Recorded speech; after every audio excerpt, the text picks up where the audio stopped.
No podemos pensar en una ciudad sin plazas, parques o jardines. En muchas de ellas, los parques son emblemáticos, como el Central Park de Nueva York, los Jardines de Luxemburgo en París o el Hyde Park en Londres. En la Ciudad de México, en el bosque de Chapultepec, uno de los más grandes del mundo, se encuentran lagos y fuentes, árboles centenarios, museos y hermosos rincones.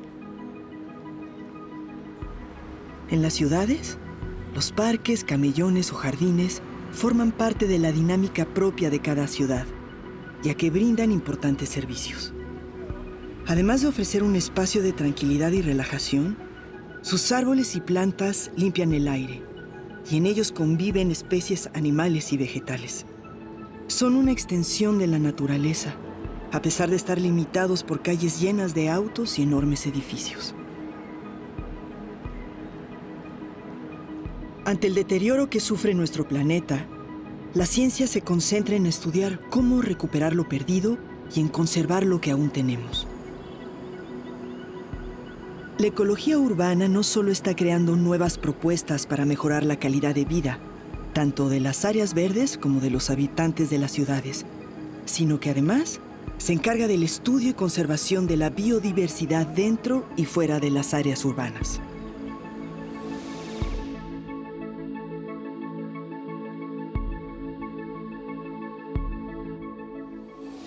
Pues la ecología urbana viene de la ecología, y la ecología es el estudio de los ecosistemas y de las comunidades que hay, digamos, en los diferentes biomas o biotas del mundo. Hay ecología de selvas, hay ecología de arrecifes, hay ecología de lagos, y la ecología urbana tiene y aplica los mismos conceptos que todos estos tipos de ecologías, nada más que dentro de las zonas urbanas. La ecología urbana se puede entender como la disciplina que se encarga de estudiar las interacciones entre los organismos y su ambiente. Y esos elementos, pues, no solamente son elementos biológicos, es decir, no solamente son gatos, árboles, plantas, sino que el ser humano es una parte fundamental de esa ecología.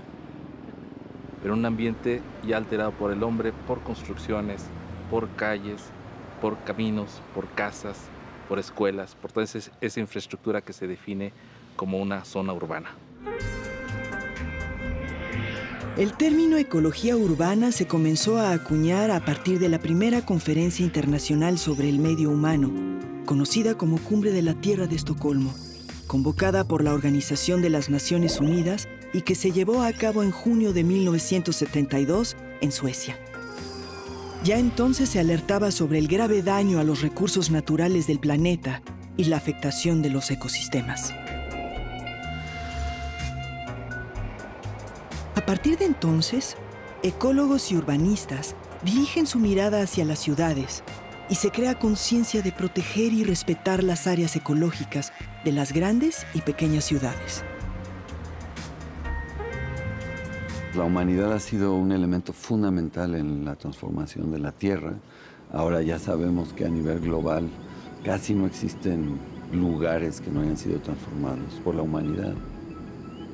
Debido a los cambios de uso de suelo que se están presentando a nivel global, conocer la biodiversidad de los espacios urbanos es muy importante, porque se puede lograr incluso tener espacios urbanos que conserven biodiversidad importante, biodiversidad nativa, de una manera natural. Y digamos, pensando en la ecología urbana en particular, lo que uno está viendo es que los asentamientos urbanos están teniendo una presión muy importante a nivel internacional. Tenemos una población que desde hace unos pocos años, 2010, se vuelve esencialmente urbana, con trayectorias de incremento muy importantes en el futuro. Que para este siglo XXI, el 60 o el 70% de la humanidad va a estar en ciudades. Y por lo tanto, ese efecto que empezó siendo pues, muy pequeño, pues ha ido creciendo y va a ser el elemento central de la vida de todo ser humano.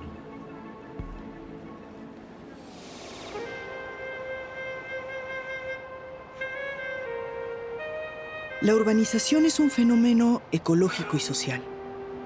La ecología urbana es un campo interdisciplinario que interactúa con otras ciencias, como la historia, la biología, ingeniería, economía, el urbanismo, entre otras. Entre los objetivos más relevantes de la ecología urbana están el análisis de la estructura de las ciudades y el impacto ambiental producido por la actividad humana, así como la generación de propuestas para la conservación y la creación de nuevas áreas verdes. El ecosistema como tal se define como la contribución que le llamamos nosotros biótica, es decir, las especies que están ahí en el ecosistema. Donde interactúan tanto los animales y las plantas con lo que se llaman las variables abióticas. La parte abiótica es la que no tiene vida. Que tiene que ver con la luz, con los suelos, con el agua, con los nutrientes que hay.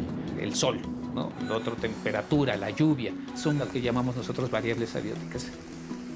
La ecología se encarga de estudiar esto en su conjunto, las dinámicas que se establecen de relación entre los diferentes elementos bióticos y o con los abióticos. Los dos componentes son fundamentales. Un ecosistema sano tendría que tener un equilibrio entre estos dos aspectos. Las variables abióticas pueden llegar a ser muy importantes. No nos damos cuenta por las sutilezas de distintos ecosistemas. Entonces, las variables abióticas como el frío, sol, etcétera, son fundamentales para que los animales puedan vivir en ciertos tipos de lugares. Cuando interactúan los animales y las plantas, se generan lo que se llaman las redes tróficas.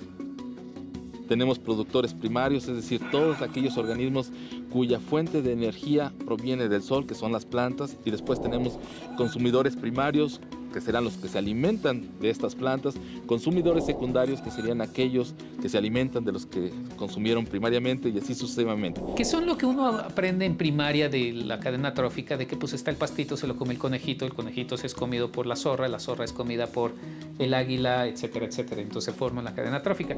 Bueno, eso, pero en red. Se habla más de una red que de una cadena, porque esa red trófica implica que un consumidor secundario no solamente consume un tipo de consumidor primario, sino puede consumir a dos o más consumidores primarios, y estos pueden consumir a su vez dos o más productores primarios.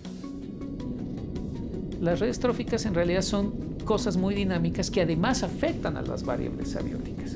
Porque el efecto va más allá de uno a uno, puede ser un efecto en términos de cascada, que la ausencia o la afectación sobre una especie puede afectar a toda una comunidad.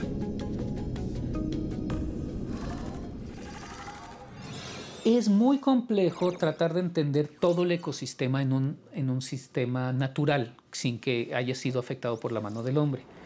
Y es mucho más complejo hacerlo en un sistema como una ciudad. Porque aunque no lo parezca, las ciudades tienen redes tróficas. El problema de los espacios urbanos es que conviven espacios de conservación con espacios urbanizados. Y entonces las cadenas tróficas de los ecosistemas se ven alteradas por esta transformación del suelo. Que si lo vemos desde el punto de vista antropocéntrico, una afectación sobre un elemento primario o un elemento secundario de beneficio al hombre se potencializa porque le afecta al hombre de manera directa. Nosotros como seres humanos, nuestra primera dependencia es la biomasa. Cuánta nos apropiamos nosotros y cuánto le dejamos al resto de especies. Y entonces, ¿qué presión generamos sobre el resto de especies cuando hoy día el ser humano, el cálculo más popular es que nos apropiamos 28% de la biomasa global y presiona la posibilidad de subsistencia de otras especies? La dinámica de las diferentes especies y del efecto del ser humano sobre esas diferentes especies es el entender, por ejemplo, cómo funcionan los ciclos de las plantas, particularmente de los árboles.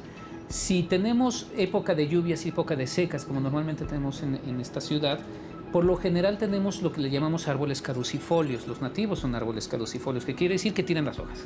En época de otoño o en época de secas tiran las hojas para que no gastar suficiente energía. Y eso es lo que nosotros llamamos como ensuciar, que también tiene un efecto positivo cuando no tenemos pavimento abajo, y es esas mismas hojas se pudren y fertilizan la tierra para que más plantas sigan creciendo. En cambio, los árboles perennifolios, que muchas veces son los que nos gustan, como los ficus, están constantemente chupando agua del manto freático porque ellas están acostumbradas, no son de aquí, están acostumbradas en lugares en los que por lo general no hay tanta escasez de agua.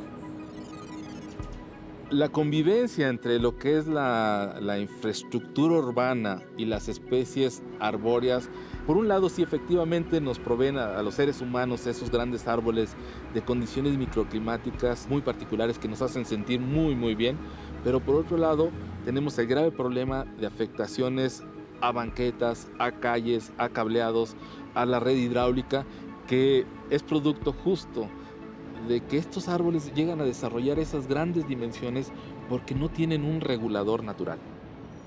Cuando uno tiene un suelo con raíces del árbol, cuando uno tiene un suelo con una dinámica saludable entre las raíces y los demás animales y plantas, es como tener una esponja en la cual cuando le cae un agua la absorbe y la va liberando poco a poco hacia el subsuelo. Cuando uno tiene cortadas las raíces, banqueta o un concreto abajo, pues no se da esa dinámica. Tiene uno un desierto ahí abajo y lo único que tiene es un muerto viviente y un pobre árbol súper estresado. Y toda esa agua se va, se escurre, no se queda ahí, se escurre y se va. Los parques y los camellones y todos los grandes jardines podrían considerarse como bosques artificiales dependiendo del tipo de plantas que les hayan puesto, ¿no? Y aquí la única limitante es el área. Es decir, el parque es una cosa chiquita, seguramente va a poder soportar pocas especies. Si es una cosa más grande, pues va a poder soportar muchas más especies. La dimensión, el tamaño de un parque puede contribuir a conservar cierta dinámica ecosistémica hacia el interior sin que se presente una afectación por lo que llamamos el efecto de borde. Es decir, aquellos individuos que se encuentran en la periferia de ese parque van a estar sujetos a mayores presiones de ese entorno no natural, a diferencia de un camellón o un pequeño jardín donde el entorno no natural o entorno urbano está generando una afectación constante. Y ahí el punto clave es los recursos, ¿no? Medir la cantidad de agua que puede tener, saber cómo es la incidencia de la luz, porque a lo mejor está cerca de edificios y entonces a veces tiene poca luz y entonces necesita otro tipo de especies. Los camellones arbolados son fundamentales, por ejemplo, para la captura de CO2, para la infiltración de agua en el poquito espacio que no está asfaltado. Son utilizados por muchas aves, por ejemplo, para perchar, para comer, para generar interacciones, por muchos hongos, por muchos insectos, por muchas ardillas. Todos estos lugares, por muy chiquitos que sean, si tienen tierra abajo, pueden ser sistemas que generan funcionamiento del ecosistema más grande que es la Ciudad de México. De las novedades que tenemos ahora es promover corredores biológicos. Esto tiene ya tiempo a nivel de áreas naturales protegidas conectadas. No son como equivalentes a los corredores biológicos como el corredor mesoamericano, ¿no? Que va por todo Centroamérica y desde el sur de México hasta Centroamérica, donde los corredores, pues uno se imagina hectáreas y hectáreas por donde pueden pasar plantas y animales. Y a nivel urbano tenemos una propuesta similar, empezar a hacer corredores verdes. Los corredores verdes tienen muchas funciones, que ofrecen muchos servicios, además de la captura de gas de efecto invernadero y captura de agua, ofrecen sombra. Por ejemplo, el tema de que un territorio esté hectáreas completamente asfaltado aumenta la temperatura, se le conoce como efecto isla de calor, y esto tiene afectaciones a la salud, y el hecho de que haya corredores verdes ofrece un servicio de bajar la temperatura unos cuantos grados en estas zonas. En la medida que tengamos más espacios de flora arbórea nativa incrustada en espacios urbanos, estaríamos en la posibilidad de fortalecer la dinámica de cada una de estas especies en términos de dispersores, de polinizadores y de todos estos elementos con los que interactúan estos productores primarios. Si uno sale aquí fuera de este edificio, son 50, 60 metros cuadrados de pedregal y hemos encontrado desde mantis religiosas hasta tlacuaches, cacomistles, etc. ¿Por qué? Porque son los pequeños espacios que quedan en donde los animales pueden brincar y llegan al otro manchoncito, Entonces sí se pueden considerar como corredores, pequeños corredores, y entre menos sean y entre más concreto tengan abajo, pues menos útiles para ellos son.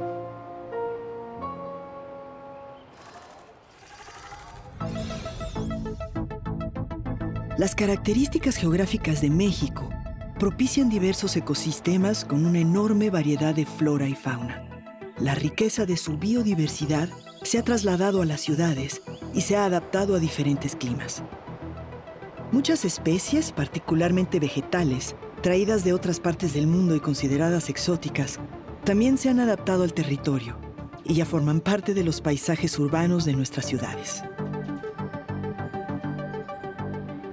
Hablar de la flora nativa de las ciudades, algunos estudios refieren que esta está caracterizada por alrededor del 70-80% de árboles no nativos para la ciudad. Estoy hablando de un estudio en Ensenada y de un estudio en particular que se hizo en Cuernavaca. Se hizo un recorrido sobre 616 calles y se encontró que de 25,000 individuos arbóreos censados, 22,000 pertenecían a especies no nativas. Yo creo que no vale la pena tratar de limpiar la ciudad de las especies invasoras. Las especies invasoras en el mundo y en todos los ecosistemas, no solamente en las ciudades, son un hecho real que no podemos soslayar. Y por lo tanto tenemos que estudiarlos de la misma manera que estudiamos y que manejamos las demás especies, ¿no? Digo, evidentemente no es lo mismo tener un bosque que tener un techo verde con palmeritas en macetones, ¿no? No cumplen la misma función ni la van a cumplir nunca. Ni techos verdes, ni muros verdes, ni nada de estas cosas verdes, que además requieren de un mantenimiento muy grande. Entonces, los muros verdes y los techos verdes que se utilizan para compensar, en realidad no están funcionando como sustitución, sino es como una microcompensación. Entonces, del servicio que daba un bosque, el 0.01% es mitigado por esto, pero es el 0.01%, entonces de eso a nada es exactamente lo mismo. El asunto es que en las grandes ciudades, y en particular como la Ciudad de México, donde tenemos ya un problema de disponibilidad de agua muy serio, de los más serios de todo el país, se vuelve soluciones que si se generalizan, si todo el mundo tuviéramos nuestro pequeño huerto en casa, muy buena parte del año estaríamos usando agua de la llave, agua del sistema. Entonces genera una presión muy importante en términos de disponibilidad de agua, porque ahora habría una nueva dimensión de uso, ¿no? Tener uno, dos, varios huertos en una ciudad ciertamente es positivo, pero no en todos los casos tener esta medida como una acción masiva puede verse como algo positivo, ¿no? Y puede crear un problema mucho mayor. Para lograr una ciudad sustentable debemos cambiar los paradigmas de lo que es ahora el desarrollo sustentable. La palabra desarrollo normalmente la vinculamos a esta idea de este desarrollo en este esquema globalizado que se nos está haciendo ver como la forma de acceder a una calidad de vida. Hay múltiples herramientas para poder tener indicadores, digamos, un termómetro de cómo están estos espacios urbanos en términos de sustentabilidad, y para eso se utilizan múltiples herramientas en términos de la intensidad de uso de agua, de energía, del impacto que tienen las actividades humanas en la apropiación de biomasa o en la apropiación de servicios ambientales. Desarrollar un bienestar sustentable en vez de una calidad de vida. Y un bienestar sustentable basado en 5 elementos: educación de calidad, alimentación, vivienda, salud y el aspecto lúdico. Logrando un bienestar que tenga la conciencia de que estos 5 elementos han satisfecho o están cubiertos, sentiré entonces que estoy alcanzando mi éxito como ser humano. Pero están otros valores, el valor, por ejemplo, cultural, el valor histórico que tiene un bosque, que tiene un territorio en particular, y esto es esencialmente importante para nuestro país cuando tenemos una población local, indígena, de gran peso en términos del porcentaje de la población, que tiene raíces históricas, y que sus valores, sus raíces, su identidad se juega cuando hablamos de procesos de transformación de la naturaleza. Esta idea histórica, cultural, se vuelve también importante. Es muy interesante lo que está viviendo la ciencia ahora, porque lo que estamos viviendo es una multidisciplina en todos los campos de la investigación.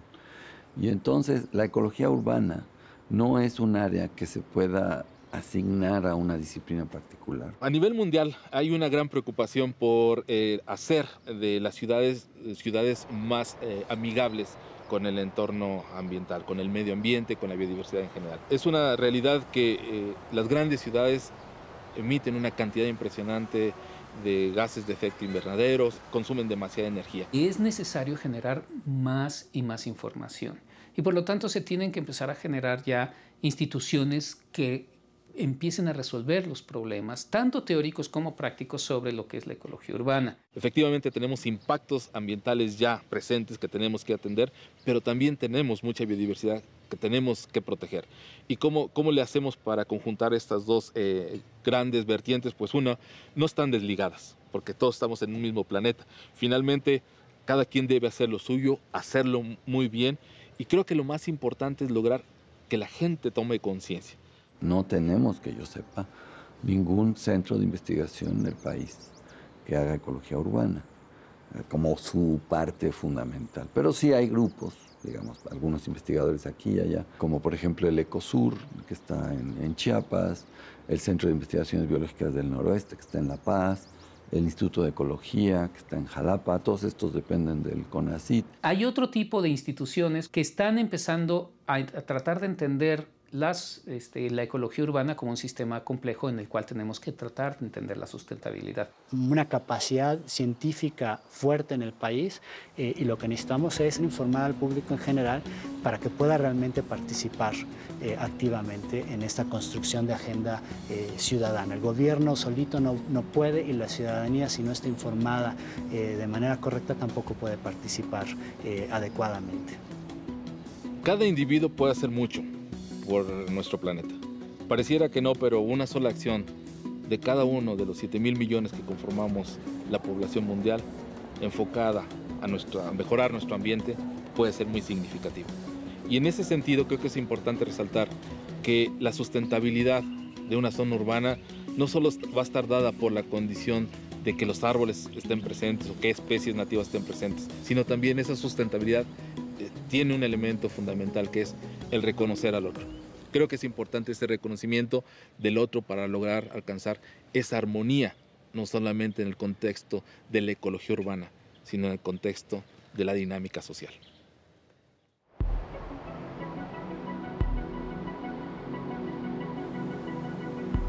La mano del hombre ha trastocado prácticamente todos los ecosistemas del planeta. Las ciudades avanzan en su crecimiento y devoran las áreas naturales a su derredor. Es fundamental crear conciencia sobre la frágil situación que vive nuestro planeta y detener el deterioro ecológico. En la medida que nos corresponda, debemos cuidar nuestros parques y áreas verdes de las ciudades y proteger todos los entornos naturales que subsisten, ya sean bosques, selvas o desiertos. Ellos proveen servicios ambientales fundamentales para nuestra subsistencia, como aire puro y agua limpia. Se tiene que encontrar un balance entre ciudad y naturaleza. La ecología urbana, con apoyo de muchas áreas de la ciencia, lucha por lograr el equilibrio perdido, con la esperanza de que aún no sea demasiado tarde.